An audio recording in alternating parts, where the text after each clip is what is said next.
अस्सलाम वालेकुम students, how are you? I hope you are fine. Next, जैसा कि आप लोग देख रहे हैं कि चैप्टर नंबर 5 हमारा जो है अबाउट ह्यूमन फिजियोलॉजी वो कंटिन्यू है। तो उसमें जो टॉपिक हम डिस्कस कर रहे हैं वो है हार्मोनल कंट्रोल या एंडोक्राइन सिस्टम। तो उसमें जो एक टॉपिक है हमारा 6 पोर्शन है, उसका सब टॉपिक है वो है about the islets of Langerhans the pancreas.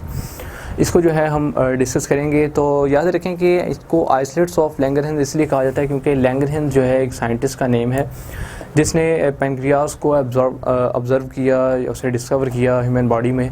तो उसकी वजह से इसको नाम दिया गया आइसलेट्स ऑफ लैंगरहैंस।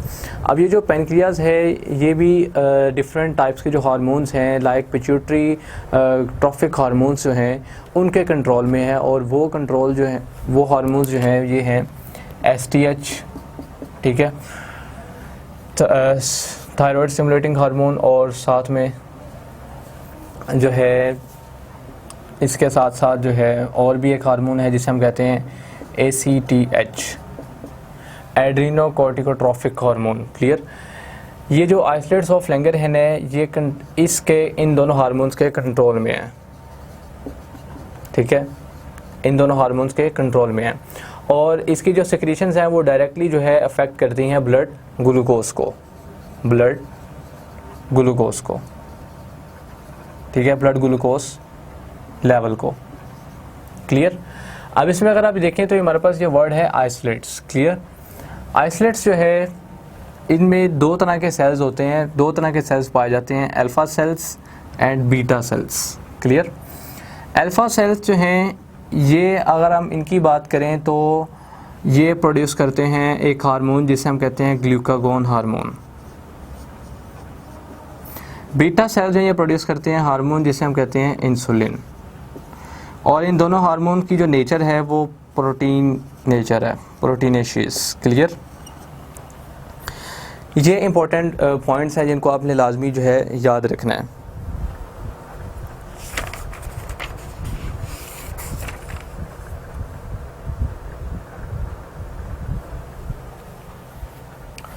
तो ये हम जो है वो डिस्कस कर रहे हैं जिसमें हमने ये देखा कि जो आइसलेट्स हैं अब इसमें दो तरह के सेल्स हैं, alpha cells and beta cells. Alpha cells produce करेंगे ग्लूकागोन और जो बीटा सेल्स हैं ये प्रोड्यूस करेंगे इंसुलिन। और दूसरी बात ये याद रखें कि जो बीटा सेल्स हैं ये अमाउंट में ज़्यादा होते हैं, यानी लार्जर इन नंबर, जबकि जो अल्फ़ा सेल्स हैं these are smaller in number.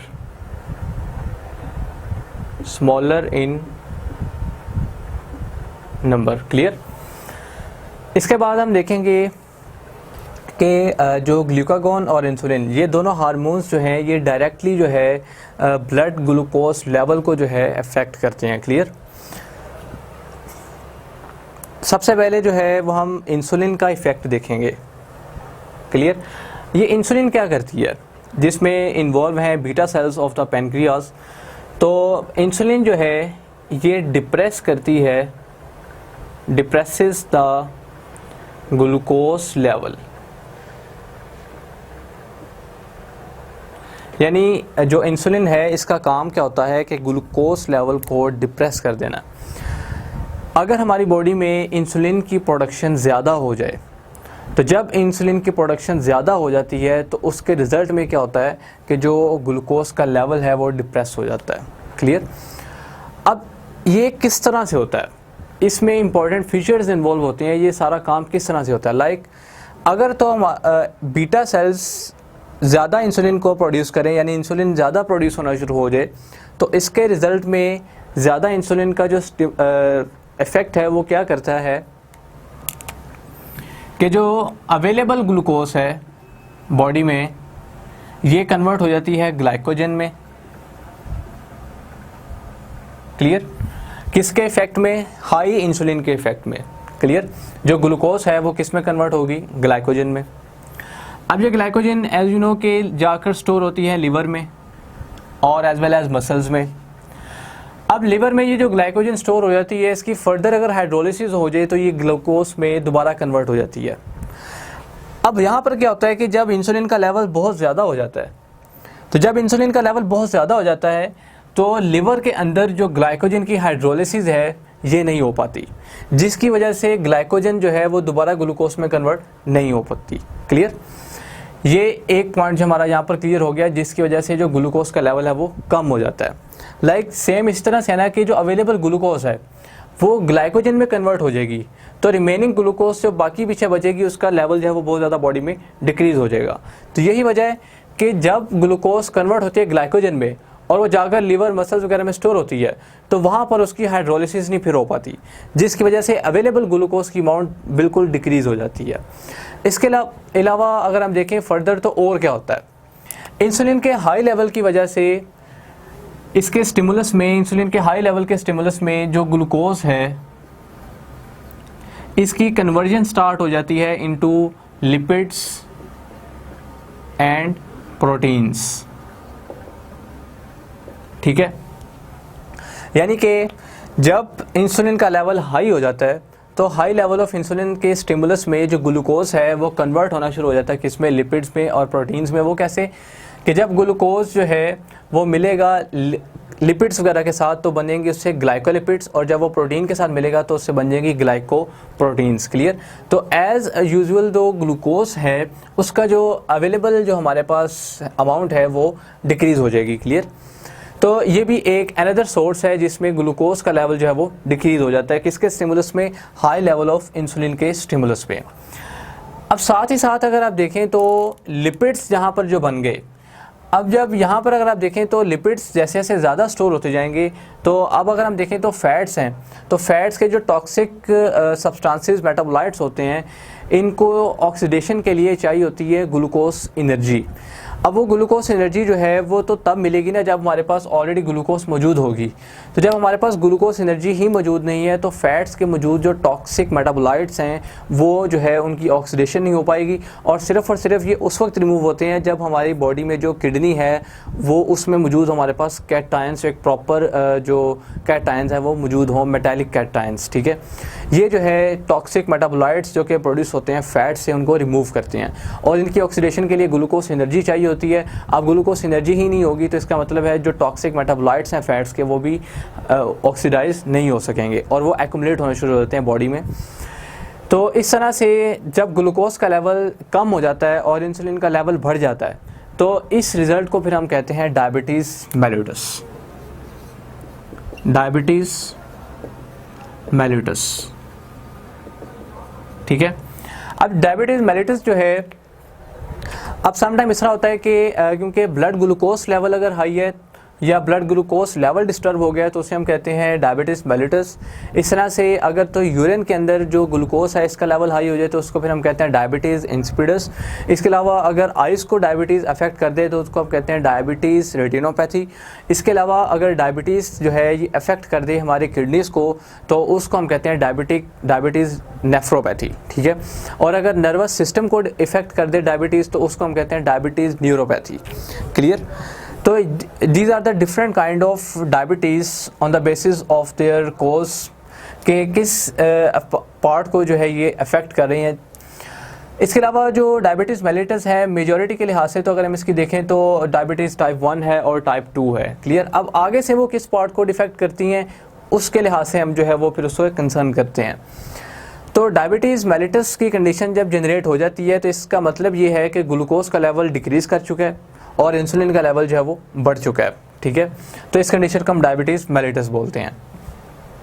अब डायबिटीज़ में समटाइम ये भी होता है कि ग्लूकोज का लेवल हाई भी हो जाता है और ग्लूकोज का लेवल लो भी हो जाता है। अभी जो स्टेट हमने डिस्कस की वो ये है कि ग्लूकोज का लेवल यहाँ पर कम हो गया because high level of insulin production. तो इसमें अब आप अगर देखें तो जब ग्लूकोज का लेवल बहुत ज़्यादा कम हो जाता है और इंसुलिन का लेवल बढ़ जाता है, इससे बॉडी जो है वो डिहाइड्रेटेड हो जाती है। साथ ही साथ अगर हम देखें तो मसल्स और नर्वस सिस्टम जो है ये अपना फंक्शन जो है वो प्रॉपर तरीके से परफॉर्म करना छोड़ देते हैं। ठीक है, और इस जब ग्लूकोज का लेवल बहुत ज़्यादा डिक्रीज़ हो जाता है तो जो पेशेंट होता है वो बिल्कुल अपनी जो थिंकिंग है वो उसकी मेनटेन नहीं रहती, उस थॉट्स उसके जो है वो मेनटेन नहीं रहते। तो ये सारा किस वक्त होता है जब ग्लूकोज का लेवल जो है वो डिक्रीज़ हो जाता है। और क्यों डिक्रीज़ हुआ? Because of high level of insulin production like in beta cells. तो इसके बाद अगर हम इसका अल्टरनेट देखें तो अल्टरनेट इसका क्या है? इसका जो एंटागोनिस्ट है वो है ग्लूकागॉन हार्मोन।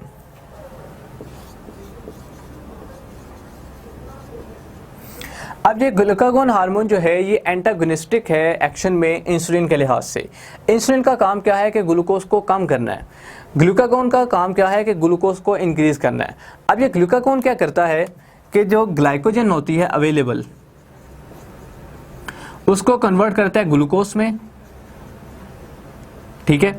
इसी के साथ साथ अगर आप देखें तो ये जो फैट्स हैं, फैट्स इनको भी जो है वो इनकी भी हाइड्रोलिसिस करता है फैट्स की। इससे आगे जो है वो फर्दर ब्रेकिंग से ग्लूकोज मॉलिक्यूल्स हमारे पास बनते हैं, जिसकी वजह से जो ब्लड ग्लूकोज लेवल है वो हमारा मेंटेन हो जाता है। क्लियर।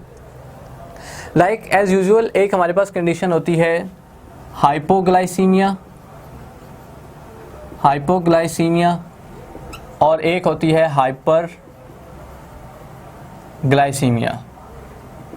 ये है लो ग्लूकोज लेवल और ये है हाई ग्लूकोज लेवल। लो ग्लूकोज लेवल को हमने इस सिचुएशन में डिस्कस कर लिया। यहाँ तक जो हमने ये सारा डिस्कस किया था जिसमें ग्लूकोज का लेवल डिक्रीज हो गया वो क्या थी, हाइपोग्लाइसीमिया। हाइपो का मतलब होता है लेस, हाइपर का मतलब होता है हाई। तो हाइपोग्लाइसीमिया में ग्लूकोज का लेवल डिक्रीज हो जाएगा। अब यहाँ पे हम क्या देख रहे हैं कि ग्लूकागोन हार्मोन क्या कर रहा है कि ग्लूकोज का लेवल जो है वो राइज करता जा रहा है। तो जब ग्लूकोज का लेवल राइज होता जाए तो इस कंडीशन को हम क्या कहते हैं, हाइपरग्लाइसीमिया। अब सम टाइम ये होता है कि ट्यूमर प्रोडक्शन जो है वो बहुत ज़्यादा स्टार्ट हो जाती है due to some disturbance in the cells. तो जब ट्यूमर प्रोडक्शन ज़्यादा हो जाती है तो इससे जो आइसोलेट्स के जो अल्फा सेल्स हैं ये ज़्यादा ग्लूकागोन को सिक्रीट करते हैं, जिससे ग्लूकोज का लेवल बहुत ज़्यादा जो है ब्लड में हाई हो जाता है, जिससे हम फिर कहते हैं हाइपरग्लाइसीमिया। तो इससे जो आइसोलेट्स में मौजूद अल्फा सेल्स हैं वो डिस्ट्रॉय होना शुरू हो जाते हैं, क्योंकि ड्यू टू ट्यूमर प्रोडक्शन जो अल्फा सेल्स हैं वो बहुत ज़्यादा जो है वो सिक्रीट करते हैं ग्लूकागोन को, जिससे फिर क्या होता है कि हाइपरग्लाइसीमिया की कंडीशन जो है वो जनरेट हो जाती है।